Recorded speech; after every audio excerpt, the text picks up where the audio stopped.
जय हिंद दोस्तों।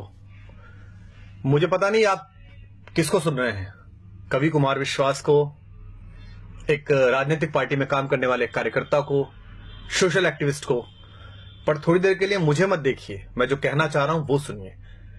पिछले 2 दिन से सोशल मीडिया पर एक वीडियो देखा जिसमें कश्मीर में लोकतंत्र का सबसे बड़ा महापर्व चुनाव निर्विघ्न कराने के लिए गए हुए भारत के कुछ बेटे, हिंदुस्तान के कुछ वीर सिपाही, अर्धसैनिक बल सड़क पर जा रहे हैं और वहां कुछ शोहदे, कुछ लफंगे उनको थप्पड़ मार रहे हैं, गालियां दे रहे हैं, उनका हेलमेट छीन रहे हैं। वो सशस्त्र हैं, उनके हाथों में राइफल हैं, लेकिन उनके पैरों में इस तथाकथित कानून और कुछ मानवाधिकारों की बेड़ियां हैं। मुझे 2 दिन से बड़ी बेचैनी है इस बात की कि इस पर क्या किया जाए। मैंने बहुत सारी प्रतिक्रियाएं देखी। लोग कह रहे हैं देखिए हमारे सैनिकों में कितना धैर्य है। कुछ लोग कह रहे हैं कि नहीं नहीं, ये तो मानवाधिकार की बात करने वाले लोगों को जो कहते थे उनको अकल आनी चाहिए, देखिए वहां के लोग कैसी बातें कर रहे हैं। क्या हम इस देश में कुछ देर के लिए, कुछ वक्त के लिए अपनी अपनी पार्टी, अपने अपने नेताओं की चापलूसी और उनके घेरे से बाहर आके सोच सकते हैं? क्या हम ये सवाल कर सकते हैं कि एक राज्य में, केंद्र में एक जैसी सरकार होने के बाद, सारी शक्ति होने के बाद भी हिंदुस्तान के किसी बेटे पर एक लफंगा हाथ कैसे उठा देता है? और क्या हम ये सोच सकते हैं कि इस देश के लोकतंत्र का महापर्व मनाने के बाद अगर 6% वोट कश्मीर में कास्ट हो रही हैं तो इसके केवल 2 कारण हो सकते हैं, या तो भय है या भरोसा नहीं है। या तो लोगों को भय है कि अगर वो वोट डालने निकलेंगे तो अलगाववादी ताकतें उन पर हमला करेंगी, या उन्हें हमारी लोकतांत्रिक व्यवस्था में भरोसा नहीं है। और दोनों में ही हमको चिंता करनी पड़ेगी कि हम कश्मीर के साथियों को भरोसे में कैसे लें कि वो लोकतंत्र के माध्यम से मुख्यधारा में आए, या अलगाववादियों को इतना भय कैसे हो कि अगर तुमने किसी पर हाथ उठाया, उंगली उठाई तो तुम्हारी खैर नहीं होगी। लेकिन हमें कहां चिंता है, हम अपने अपने रहनुमाओं के पीछे फिदा हैं। मोदी मोदी, अरविंद अरविंद, राहुल, मोदी राज आ गया, योगी राज आ गया, एके राज आ गया, राहुल गांधी जीत गए। हमें पता ही नहीं है कि कुछ वक्त का काम है। मोदी हो, राहुल हो, अरविंद हो, योगी हो, कोई भी है, 5 साल, 10 साल, 25 साल, देश 5000 साल का है और मेरे और आपके जाने के बाद हजारों वर्ष रहेगा।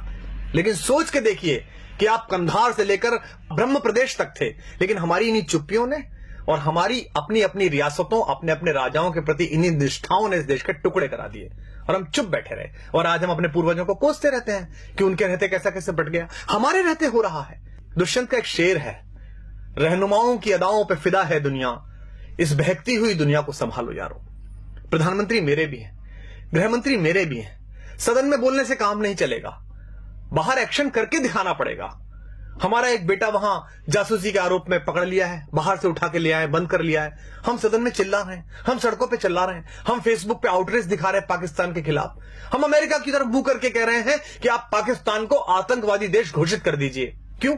आपने कर दिया, आप कर दीजिए। सबसे पहले बैठिए पार्लियामेंट में और कहिए कि पाकिस्तान आतंकवादी देश है, हम इससे बातचीत नहीं करेंगे। लेकिन आपने तो उसे मोस्ट फेवर्ड नेशन का बिजनेस स्टेटस दे रखा है। कलेजे पे हाथ रख के बताइए, आप में से कितने लोग हैं जो पाकिस्तान से प्याज नहीं आई तो भूखे मर जाएंगे? आप में से कितने लोग हैं कि अगर पाकिस्तान से कपास नहीं आया तो वो ठंड में मर जाएंगे? और मरते हैं तो मर जाएं। हम महाराणा प्रताप की कहानियां पढ़कर बड़े हुए हैं, जहां लोगों ने घास की रोटी खाकर अपने स्वाभिमान, अपनी स्वतंत्रता, अपनी निजता की रक्षा की है। क्या हो जाएगा इन प्रतिबंधों से? अगर नहीं आएगी प्याज, नहीं आएगी वहां से कपास, तो क्या हो जाएगा? भारत के अभूतपूर्व राष्ट्रपति एपीजे अब्दुल कलाम साहब ने तय किया कि भारत की अस्मिता का प्रतीक एक बार परमाणु विस्फोट करके देखा जाए। पोखरण में परमाणु विस्फोट हुआ, पूरी दुनिया ने हम पर प्रतिबंध लगाए, इसी अमेरिका ने हम पर प्रतिबंध लगाए। राष्ट्रवाद के प्रबल समर्थक और राष्ट्र नायक पंडित अटल बिहारी वाजपेयी देश के प्रधानमंत्री थे। उन्होंने सदन के अंदर कहा, हम भूखे रह लेंगे लेकिन हम अपने आत्मसम्मान से समझौता नहीं करेंगे। क्या हो गया हमारा? लगा लिए इस अमेरिका ने प्रतिबंध। उसके बाद हाथ जोड़कर इसी भारत के बाजार के दरवाजे पर आना पड़ा ना अपना माल बेचने के लिए। 125 करोड़ हैं हम, पूरी दुनिया का फैसला कर सकते हैं। इनके बाजार बंद हो सकते हैं हमारे कारण, इनकी दुकानें बंद हो सकती हैं हमारे कारण। इसलिए तय करिए, इन प्रतिबंधों से डरना नहीं है, इनकी गीदड़ भभकियों से नहीं डरना है। ये 2-2 साल, 400-400 साल पहले आजादी लिए हुए देश, ढूंढे गए देश, अपने थोड़े से भौतिक बल के बल पर इस देश की आध्यात्मिक चेतना और इस देश की शक्ति को आंख दिखाते हैं। हम उस विवेकानंद के वंशज हैं जिन्होंने उस पराधीनता के समय पर भी शिकागो में जाकर दुनिया के धर्मों को यह बताया था कि हम लेडीज एंड जेंटलमैन वाले नहीं, भाइयों और बहनों वाले देश हैं। अयम निजः परो वेति गणना लघु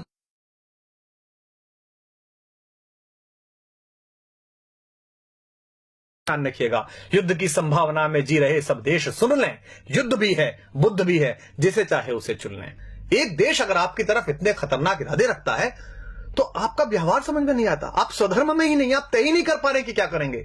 इस देश को, लोगों को एक बार तय करना पड़ेगा कि हमारा स्टैंड क्या है।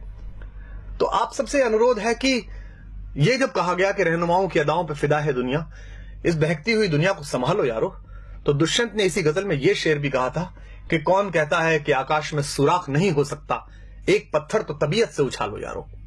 अगर आप राष्ट्रवाद का नाम लेकर लोगों का विश्वास मत हासिल करेंगे और उसके बाद राष्ट्रवाद के प्रबल प्रवर्तक बेटे वहां थप्पड़ से पीटे जाएंगे तो लोग आपसे सवाल करेंगे। अगर आप भ्रष्टाचार मुक्ति का पर्व लेकर दिल्ली में सरकार बनाएंगे और उसके बाद आप ही के लोग भ्रष्टाचार के घेरे में होंगे और आप मौन हो जाएंगे, उन्हें बचाने की कोशिश करेंगे, तो लोग आपसे सवाल पूछेंगे। क्योंकि ये सरकारें आनी जानी है, 5 साल 10 साल इन हवेलियों में, इन महलों में, इन 7 रेसकोर्स में, इन मुख्यमंत्री निवासों में आपकी अस्थियां नहीं गाड़ी जानी। ये देश याद रखता है फकीरों को, ये देश याद रखता है गांधी को, ये देश याद रखता है जयप्रकाश नारायण को। इसलिए आप सबसे अनुरोध है कि अपने अपने कोटरों से बाहर निकलिए, अपने अपने ब्रैकेट से बाहर निकलिए।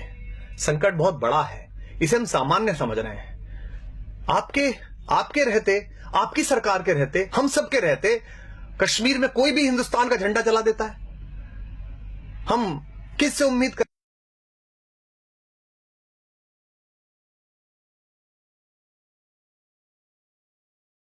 पिछले 3 सालों में 30,000 अन्नदाता, 30,000 भूमि मां के बेटे किसान आत्महत्या कर चुके हैं। पिछली बार भी की थी, मनमोहन सिंह जी की सरकार थी तब भी की थी। इन आंकड़ों के खेल में क्या उलझना। हम जंतर मंतर पर बैठे थे, हमारे सामने भी एक किसान फांसी पर झूल गया था, हमें भी नींद आनी बंद हो गई थी। लेकिन क्या इस पर कोई करेक्टिव मेजर्स उठा सकता है? देश के बड़े बड़े सेठों के 50-50 हजार करोड़, 60-60 हजार करोड़ रुपए के कर्जे माफ कर दिए जाते हैं। कोई भी आदमी हिंदुस्तान का 20,000 करोड़ रुपए लेकर लंदन भाग जाता है पार्लियामेंट का मेंबर होते हुए, और हम चुप बैठे रहते हैं। और किसान अपने मृतक किसानों के नरमुंड लेकर जंतर मंतर पर बैठे रहते हैं और हम कहते हैं कि इस पर नहीं बोलेंगे चूंकि हमारे दल की अभी सरकार है। सरकारें किसी दल की नहीं होती, सरकारें देश की होती हैं। प्रधानमंत्री, मुख्यमंत्री, रक्षा मंत्री, गृह मंत्री ये किसी सरकार के हिस्से हैं, लेकिन ये देश के लोग हैं, ये किसी पार्टी का हिस्सा नहीं है। इसलिए दिल्ली के राज सिंहासन पर कोई भी बैठे, 5 वर्ष बैठे, 10 वर्ष बैठे, ईश्वर करे 20 वर्ष बैठे, जब तक ईश्वर उसे पास बुलाए तब तक वो वहां बैठे। लेकिन आम नागरिक होने के नाते इस पर सवाल उठाना शुरू करिए, अपनी अपनी राजनीतिक कैंचुलियों से बाहर निकलिए। अन्यथा इकबाल ने एक शेर कहा था, हमने उसे गंभीरता से नहीं लिया और आज हम भारत, पाकिस्तान, बांग्लादेश के 3 टुकड़े देखते हैं। इकबाल ने जब यह शेर कहा था तब बर्मा से लेकर कंधार तक सिर्फ हम थे, हिंदोस्ता थे, सिंध नदी के आर पार पूरा भारत था। इकबाल ने कहा था, वतन की फिक्र कर नादा, मुसीबत आने वाली है, तेरी बर्बादियों के मशवरे हैं आसमानों में, न संभलोगे तो मिट जाओगे हिंदुस्तान वालों, तुम्हारी दास्तां तक भी न होगी दास्तानों में। पिछली सरकार पाकिस्तान से बात करती थी तो हम सब लोग और विपक्ष के लोग कहते थे कि देखिए कैसी सरकार है, पाकिस्तान हमले कर रहा है, हम उससे बातचीत कर रहे हैं। बातचीत होनी चाहिए, लोकतंत्र में महत्व यही है कि आप बातचीत करते रहें। लेकिन अब कोई भी अचानक पाकिस्तान चला जाता है, लाशें आती रहती हैं, पठानकोट पे हमला होता है।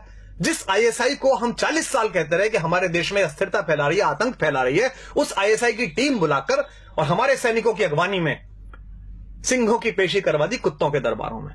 वो पठानकोट में ढूंढने के लिए गए कि हत्याएं ठीक से हो गई कि नहीं हो गई, और उसके बाद उन्होंने जाकर कह दिया रावलपिंडी में कि वो आप ही ने खुद ने कर लिया होगा। हमारा स्टैंड क्या है, हम कहना क्या चाहते दुनिया से?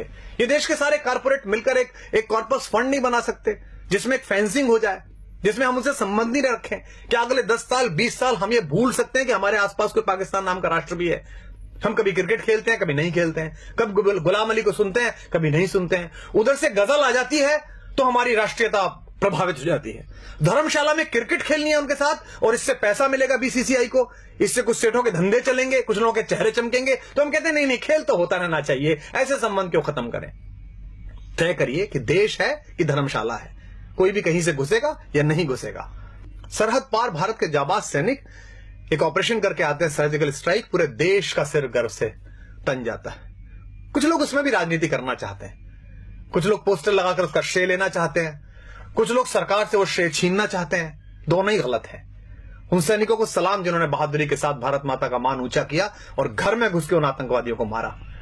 लेकिन उसी सेना का एक सिपाही हमसे शिकायत करता है देश से कि भाई आपके नेता आपके अफसरों की मिली भगत से मेरी दाल वो खा गए, मुझे हल्दी का पानी पीना पड़ रहा है, तो हम चुप हो जाते हैं। हमको लगता है नहीं अब चुप रहो, सरकार तो अपनी है।